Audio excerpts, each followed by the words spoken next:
Every HR professional and business leader dreads the sudden corporate crisis. But is the sudden breakdown so sudden after all? Next on his Chaile time.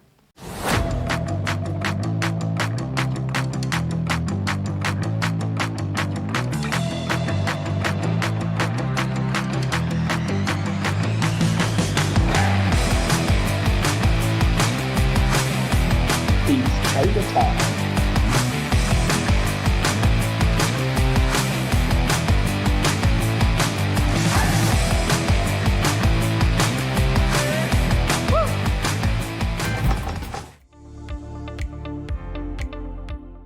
Good day and welcome to this week's edition of It is Chaile Time. Today we have a guest speaker here with us, Miemie van Loggenberg, who's going to deal with us and talk to us about her new book, or I rather say parable, the Tension Triangle, Seeing Organizational Trouble Before It Becomes a Crisis.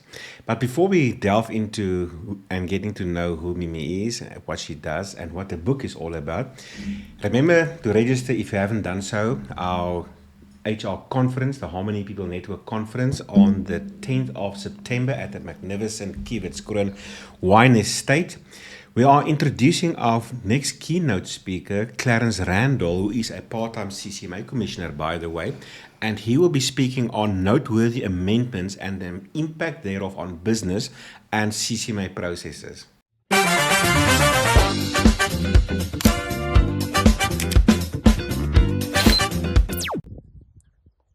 Hey, greetings to the HPN family. It's Clarence Randall here, one of the speakers for the up-and-coming conference in September at Kiewietskroon. Can't wait to be part of it. It's going to be an absolute privilege and pleasure to share the stage with some fantastic speakers and to be mingling around and networking with everybody that's going to be joining us at that spectacular event. Greetings from sunny Georgia in the Garden Route, and my topic is going to be the up-and-coming labour law amendments, or the proposed amendments at least. No less than 50 proposed amendments have been put through. I'm sure by this time many of you have familiarised yourself with some of the proposed changes. No updates yet in terms of what is changing, but we're going to spend some time on the floor at the conference discussing the most noteworthy changes and how that's going to impact business and industry around the country.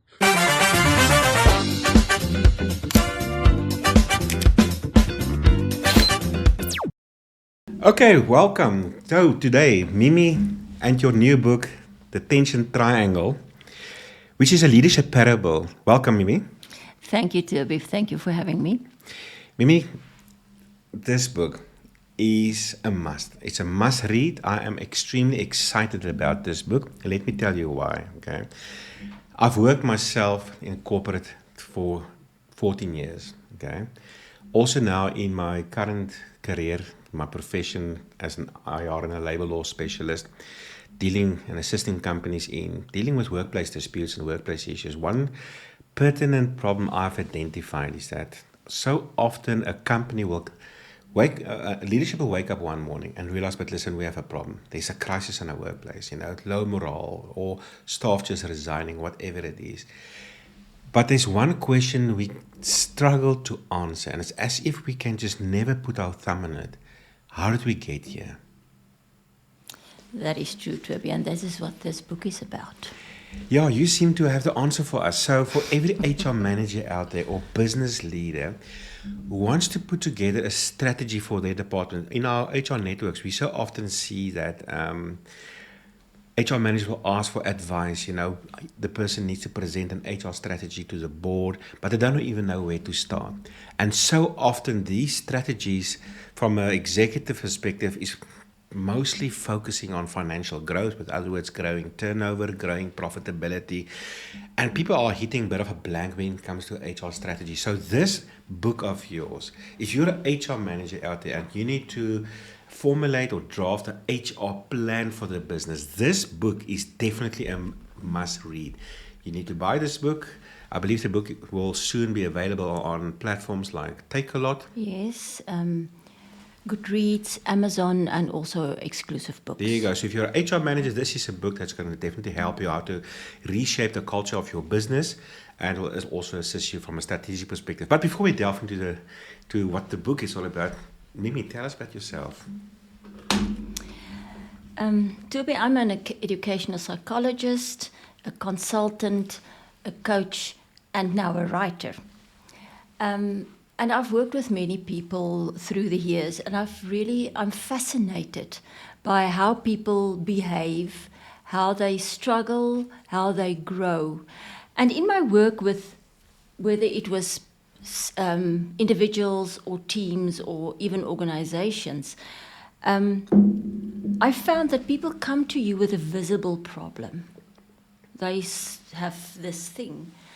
But then you need to delve deeper. When you say visible problem, you mean like a workplace problem. There's a problem at work in the company. Yes. Or and that even, can be like, I suppose, anything. Yeah, it can be anything. It can be like a conflict, or the people don't communicate, or they don't do what I want them to do. Yeah.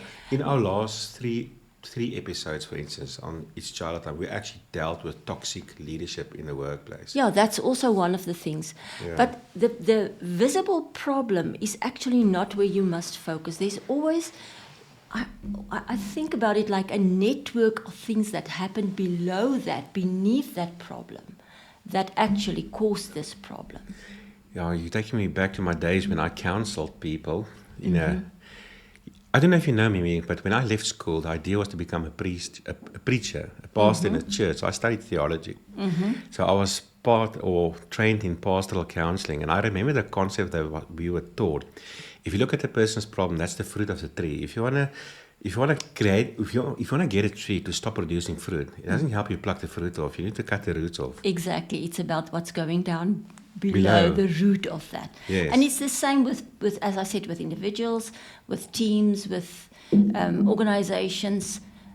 Yeah, so that is what this book is about, is to look a bit deeper and see the early signs of the root. And that's been my life work. What I've been interested is what is going on down there, so that obviously to help people manage their problems and to help them to grow. But so your focus is that you predominantly, if I hear you correctly, you work with leadership. You work with HR leadership teams. You're working with the executive in terms of identifying the underlying causes of why they have the challenge they have. But don't you find, and this is what I find, that I suppose besides the financial strategies that a company might have, don't you find that management, leadership, they wake up any given morning, come to work and just do what they have to do and go home. And they just leave the strategic positioning of the company just to run itself. It's on its own momentum, I suppose. Tuba, I think what happens there is let's look at what people do. They have a yearly strategy meeting. Yeah. And then once that is done, it's there. Yes. Very often the follow-up or the direction that strategy must give is not flowing through the whole company. So if you say they just let it go, yes, because they think they have a plan. Yeah. There's a plan there. But between the plan and what's happening here with the execution, and that's where the things go wrong there. But there's a massive gap there from strategy to execution. And let me tell you why. When I was in corporate now, every time there's a CEO, now CEOs, they stay for about 2-3 years. And then there's a new CEO, in the boardroom, okay? And a CEO will come and have a strategy. And this surprised me, And then there's a new CEO coming, and then there's a new strategy. Then I'm asking myself, but what happened with the old policies, with the previous rules? I mean, you will be pushed down your throat, new rules, new ways of doing things, and suddenly, 2 years later, things that you could have gotten dismissed for is no longer regarded as valid, and suddenly there's new rules. And I always thought to myself, from a contingency perspective, how do businesses survive now? if there's no actionable strategy, that there's a bit of a contingency going there. They don't continue in strategies, always new strategies, and people are getting so confused. And at the end of the day, I suppose the default position is I was in cinema. That's a corporate. I was in cinema. And eventually one director told me, Toby, they're getting so confused with all these new strategies. Cinema business is simple. You open the door, you sell tickets, you clean the toilet, you show the movies, you bank the money, and you lock the door and you go home. Yes, and that's true. We tend to make it too difficult. I think another thing that is a problem with that is that, and if I say communication to a problem, I'm not talking about like me and you. Yeah. I'm talking about the way that communication flows through the Organization. The organization, yeah. And then I think what you also must remember, if you have strategy and you have execution, an organization to me is like a living, breathing thing. Exactly. It's not data and money. It's all about people, being it the people in your business or your clients. It's all about people. And I think what happens is when you're a CEO and you must make money, you think about products and numbers. Yes. You often forget about That's the that. default position, That the whole people thing is alive, and there are a lot of problems around that you must address. So with this book, I try to make people more aware. It's not a program that people can follow. It's wanting them to be aware of things and to see things. It's like when you want to buy a car. Yeah. Now, let's say I decided I love Suzuki, so Okay. let's say I decided I'm going to buy Do you a have a Suzuki. Suzuki? Yes, I do. Okay. So You must try Honda. No, man. So what do I see on the roads? Bottles? The Suzuki, not the Honda. Oh, the cars. Yeah. I see the Suzuki because I'm wired to look at that. So the purpose of this book is to make you aware of things so that you can see it and so that you can see the patterns that are starting to form. Yes, that's important.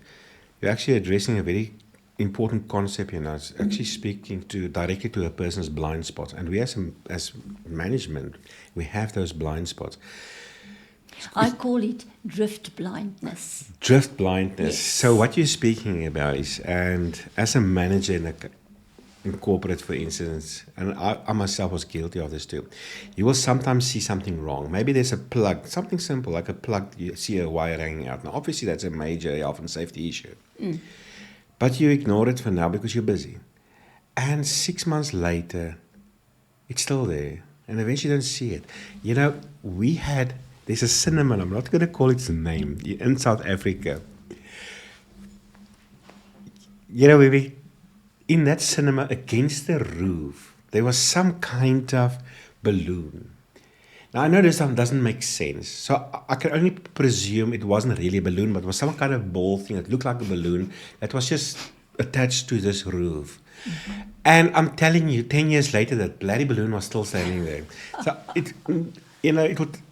logic will say, look, at some point it needs to deflate and fall down or whatever, but it didn't. But management gets so used to it that you don't see it anymore. Yeah. And I think that is what's also happening in corporate and business, that you get so used to certain problems that you don't see the underlying issues anymore. So you just accept it, but at some point it comes back to bite you. But I want to ask you this question quickly. And I suppose this is more speaking to the psychologist in you. As a CEO, for you, business is simple. You have your stakeholders above you, the shareholders probably, and your job is to make money. So why are humans so complicated? I've got a strategy. We're going to market the product in such a way. We're going to instruct our sales team in a certain way and empower them to go out and sell. Just sell the product and leave your personal issues at home. So why is this element of humanity, especially now dotted line with the AI revolution, where I suppose a lot of employers can't wait for AI humanoids to replace the human? Why is the human as a species so important in the mix of success of a business. And CEOs needs to see this. Why are humans so important to the success of that CEO and business? Because that is the element that business owners tend to ignore. The people in the business, your employees, is the machine that actually runs your business. You just drive it. But if you don't drive it properly, you may be in an accident. So it's extremely important that the engine of your bus or whatever you drive with is well tuned, well oiled. I don't know what you do, everything with machines. In your Suzuki. Yeah, my Suzuki works well, thank you. But you know, that kind of thing. So if you want to go somewhere, you have an idea where you want to go, and off you go. You must check your machine. We service our cars before we go on a road or on a road trip. But we don't do that with our people that work for us. And you must know exactly, and I'm sort of careful to say that you must know how to service them. They must know why you are going where you go. They must know how you plan to go to get there. You must create the environment for them to be able to do what what they must do. And then you must also, and I don't want to say check on them for the sake of check, but to make sure that they do understand, that they do go where you are going, that they don't get off the bus somewhere along the road. Yes. So it's a lot more than just having a strategy and getting the money. I also think, and this is maybe a argument against AI humanoids, and specifically I think from in the service industry. I suppose if you sell nuts and bolts, then a customer don't really care who they deal with, okay? But in the service industry, there are certain psychological makeups that make up a human being and who we are. As a client, as a human client, we still tend to form relationships and do business, employ, marry people we trust. That's a human thing. So there's this psychological need for us to trust the people we deal with and we go into a relationship with. And believe it or not, your supplier, whether it's Pick and Pay or Checkers or your business, my business, your clients actually form a relationship with you. And on a human level, we want to deal with humans, not a bot, okay? Yeah. We want to look somebody in the eye and we want to see energy. We want to experience passion. We want to experience love and kindness, and AI can't actually give you that. They can't give you emotion. Sure, if you're selling a nut and a bolt, then you can maybe have a chat bot or whatever the case may be. But at the end of the day, I think there's still inherent need for us to deal with human being. But now, and I think this is where CEOs also get it wrong, is that they don't understand what constitutes human nature. They understand that a laptop needs an antivirus program, you need to clean it and you do some maintenance on it from time to time. Your Suzuki needs some petrol, oil and water and maybe a service from time to time. But the human must just be there, shut up and do your job. Okay. And the interesting thing about that is, Toby, why do we build relationships with people? It's actually not about the other person, it's about yourself. It's about yourself. It's about how do you make me feel? Yes. And if you make me feel good about myself, I will do a lot for you. Maybe I don't want to drift away in terms of our topic conversation, but you're opening doors now. We can sit here forever. My business philosophy is he who waters will himself be watered. And that's the thing I realized because I've done all the traditional marketing techniques, and it doesn't, for me, it doesn't work. Yeah. But the moment I started to focus on people, I get more business. It changed. It works. Yeah. So really, it is, the relationship part is really, and you're right, it's about yourself. Okay, so let's look at the CEO now. No? How does he make his people feel? But he doesn't even understand these people. He doesn't and- understand that person's got ambition. He wants to be promoted, get a salary increase. If you don't give an annual increase, he will have to let something go in his house because he can't afford it anymore. Yeah. He wants to enhance in his career. He's got a wife, he's got a husband, he's got kids. He's got everything. We don't really care about all those the things. needs that the CEO has, the employees have as well. But we don't care about it. But that's what we hope to make them aware of, is that the people that you work with, they are extremely important for your business. They are the engine that take your business where you want it to go. And if you don't make them like you, feel good about, if you don't make them feel good, they're not going to react to whatever you want. Something simple, like communication, for instance.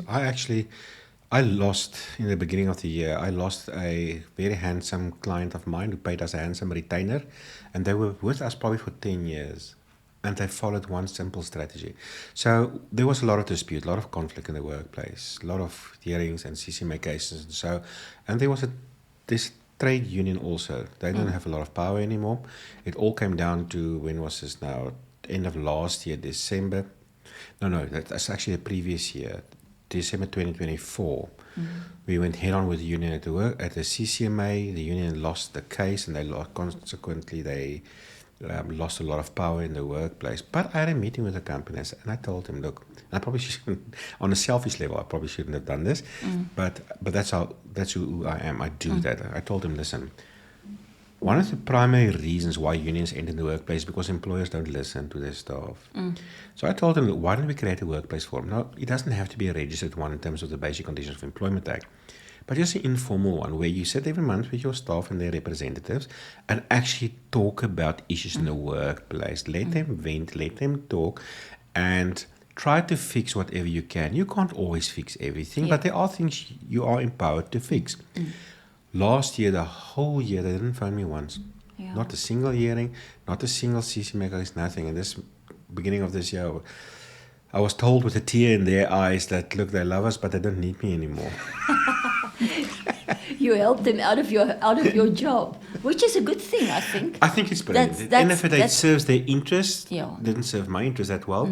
But they will it just goes refer to people show to you. Yeah. The moment you start focusing on the human, it starts working. Yeah.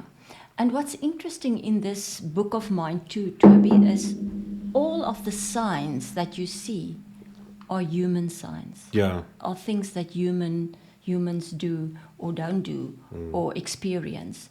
So drift actually starts with your people. Yeah. You can have all your fingers on all the numbers and the products and everything. If you don't have your hands on the people, that's where the drift will start. Okay, so I've got a question for you. The core concept of the book, the origin. What made you use a triangle to show how companies fail, and why do leaders miss the early signs of trouble? The triangle started with the strategy, culture, execution.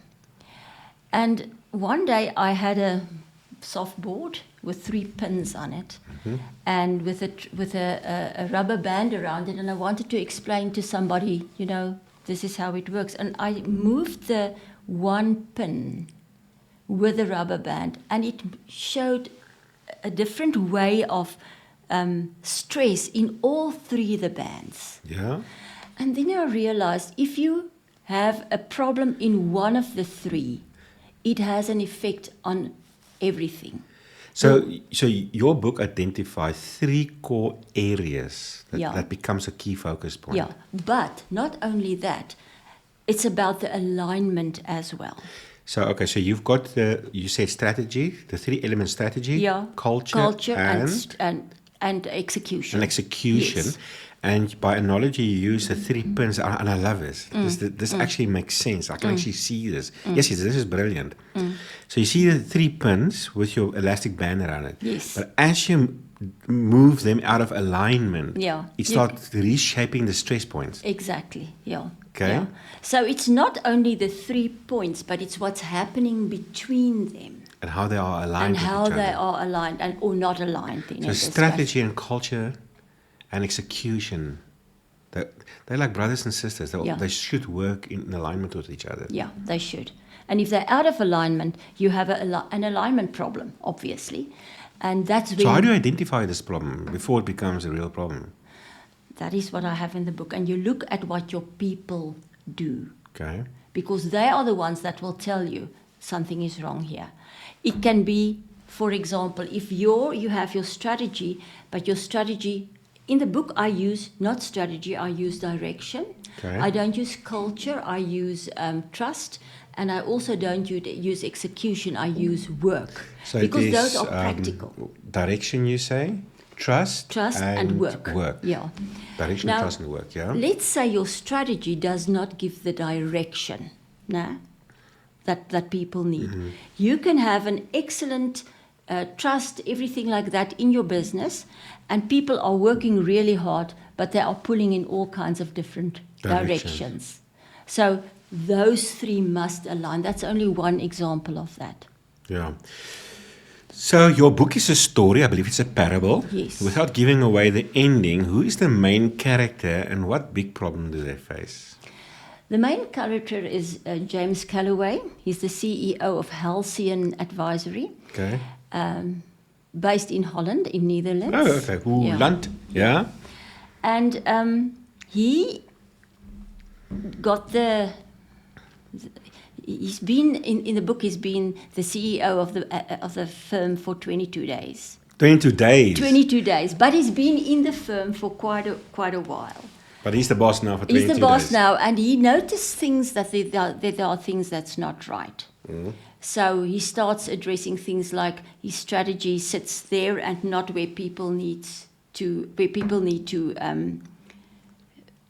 execute it, I guess is the right word. Okay. He has a culture problem, a trust problem, and he has a work problem of where people do that. We spoke a bit earlier before the podcast about handovers from one person to another. So he has a silo problem.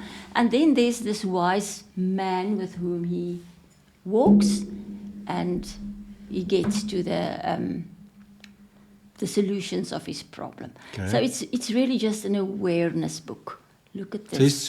So he got a business coach, I suppose. Yes. In a certain way, it is what it is, yes. It's a person who has gone through the same problems that he did the as everyday well. CEO, I suppose, will hopefully not, but do face in their organizations. Yeah.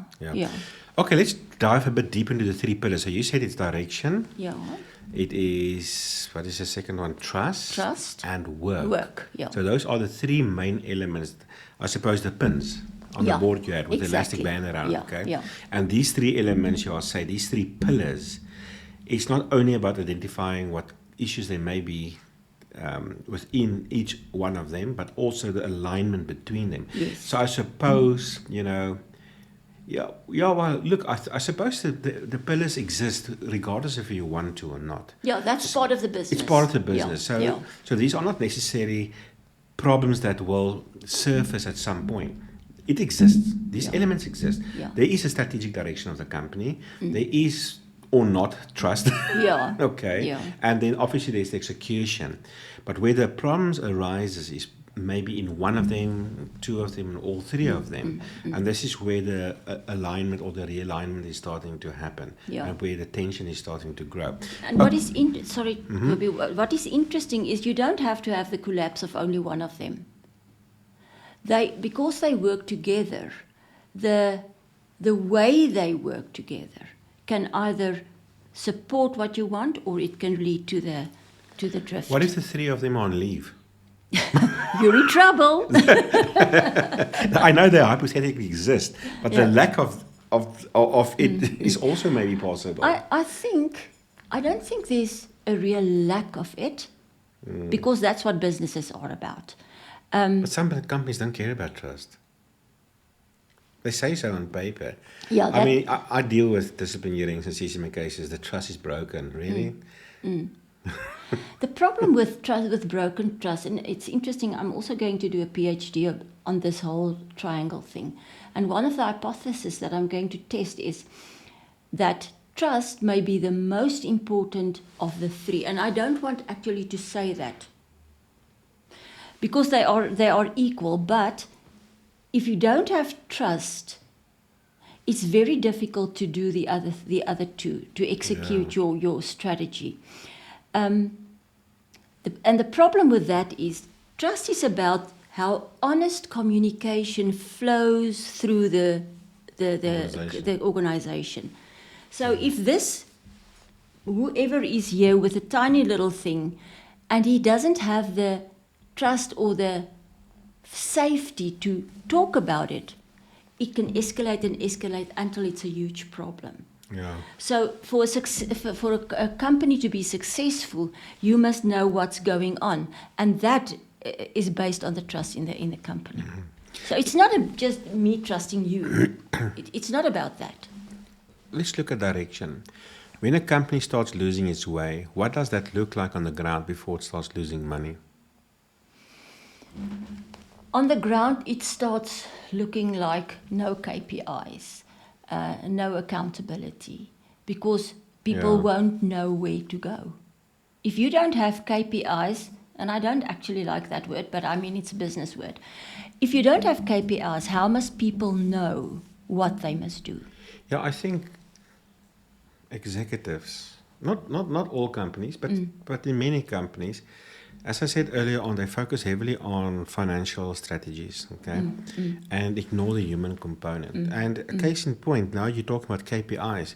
I'm busy dealing with a company where we need to do performance interviews with the staff, and you find that the feedback that we get from the people we're having an interview with, they never even receive a contract, they never receive KPIs. There's no performance standards. They're just told, there's your job, go do it. They actually don't, and I suppose this is a strategic blunder, the one of the pins now, the direction one, is that there are financial metrics in place, but the people actually don't know their job. I used to work for another company at some point, even though, and I'm not blaming the company, I think maybe they were correct in this approach. It was an entrepreneurial company, so they never had an HR department, so I came in as an HR director. But there was no KPIs for me. There was a PC, and my PC looked at me, and I looked back at my PC. So you had to create... I had to figure out my own KPIs. Yeah. Another thing that you will see is that there's a lot of escalations. People are weary to make decisions, and they will come and say, can I do this? Should I do this? And that actually creates bottlenecks now. Yeah. So that's also another problem. One of the companies we worked with was the CEO was the bottleneck, because everybody came back to him to make the decisions. So they didn't know which decisions they are allowed to make and which must be escalated. That's actually also a huge So they're not problem. empowering themselves Yeah. to make decisions. Yeah. Okay. Let's talk a bit more about trust. Yep. Now, I know we are touching on organizational culture here, and I know there's a saying that culture eat strategy for lunch. HR leaders know trust breaks easily. What is a hidden sign that the trust is fading, even if people are still getting their work done? There's this, I always have this picture in my mind of, and I've seen many of those meetings where you have an agenda and you go through the agenda and everybody just agrees and it's a quick, neat, clean kind of meeting. And when people meet each other at the coffee, whatever place, they start, I love it. I don't like this. Why It's do the they? gossips. I don't agree with this. You see, and that is definitely a huge indication of a trust problem. You know how I see it, no? Yeah. Can you see the wind? Nope. You can't see the wind, but you can see the effect of it. Yeah. You can see the leaves on the tree that is Yeah. blowing Yeah. or moving. Yeah. Same in the workplace. So, as you said, the gossip around the table in the canteen, what people are saying, sometimes what people are not saying, the fact that people are not empowered, they are too scared to talk out. We see from a dispute perspective, a resolution perspective, people not getting paid what they are entitled to, not getting the required overtime. I've been taken advantage of from a leave perspective for medical sickness, ill health. So we see the fruits of it. Yes. That speaks to a broader problem, which actually comes down to trust. And you know what? When you start talking to the staff, they're always looking for another job. Yeah. It's also about psychological safety. No? Yeah. You must feel safe enough to give an opinion without being afraid of being ridiculed or chased out of they're getting you in to get rid of them or something like that. SWAT. SWAT. Special weapons and tactics. Get the SWAT. So, and why that is important is if people don't tell you what is wrong in their little area that they work, it can escalate quickly into something that your crisis. Yeah, but what is it about a good culture that make a business successful? To me, the basis still is psychological safety and trust. Okay. I see culture a bit different than I think most people, because I also include there that you must, and in a way that's also part of execution, but you must make sure that you have the right systems and processes in place to assist the people to do what they must do. So I guess in a way that's about caring. Yeah, I think caring is really hitting it on the nail. I have an example. A couple of years ago, it was in the COVID era. Now, COVID hit quite a lot of businesses and industries, I suppose, globally. And only once, I was invited to a consult to the board in this company. Never heard from them again. But what an impression they made on me when I was there. So before we had the meeting with the board, they took me through a tour. The CEO with the HR manager took me through a tour. Now, this company, they import German components and then they sell it in the automotive industry and so. So we started with a store through a massive storeroom. And as we went down the lift to the storeman came to me to greet me. And I'm like, and he was friendly. And I'm like, that's a first. Anyway, so we start walking and eventually we left the store and we came to a mechanical workshop. Maybe it was cleaner than a hospital. You would expect oil and tools, dirty tools and whatever. It was just so clean. And when we left there, we went into some form of library. So in this library, there are computers, printers, Wi-Fi, books. So the staff after the kids, the kids after school on the day, the kids can come and sit there and do their homework, knowing that they're safe. Especially, I suppose, to help mothers who don't have nannies or single parents or whatever. Yeah. And they've got a canteen where they provide food. And then they told me, one thing this company also do is that when any of their staff is in any legal trouble, doesn't matter what it is, the company pays the legal fees. And when we went back to the boardroom, there was a cleaner, who made the coffee, the HR manager. Well, I just want to say, how loyal do you think those people are to that business? The staff are exceptional. They are so friendly. And then I asked him, listen, I know I'm there to consult on some IR thing or whatever, but just talk to me about the numbers. And they told me, their competitors are closing down. They can't keep up. Yeah. Because they're looking at the engine of their business. I suppose it's because of the energy, the passion. It just shows up in everything they do. Yeah. And I suppose why I've never heard from them again is I just consulted them some kind of basic conditions issue. I don't think they have issues. They might have, because you have individuals that might be a problem of some kind. Every company will have it from time to time. I didn't experience it. Yeah. Every single one of them was so friendly. Yeah. Every one of them had like a servant attitude, which is hard to come by these days. I think you must remember now, the company or the people in the company follows the CEO. So if the CEO shows interest and make contact, actually CEOs should talk to their people every day. And I know they're busy, but that's part of being busy. A part of them being busy, which should be to talk to their people. Yeah. Make contact But we with do them. talk. We send them a WhatsApp. Why don't you do this? No. That's not exactly what I was talking about here. But they You're think in trouble. Come they see think, me. they think that's the way of communication. Yeah. But if you want, remember, we spoke about making somebody feel good about himself. Yeah. So you don't do that by WhatsApp, I think. Okay, let's focus on work, the execution side of things. How can you tell that the way daily work gets done is turning into a real trap rather than just a small annoyance? Daily work is actually an interesting thing. When people do not know exactly what they do, they become extremely busy. And you will see them running around, but they're not productive. Yeah. So to me, it's in my mind, I see a thing of people being extremely busy, a bit chaotic. Although the tables might be neat, but there's a sort of a chaos in it.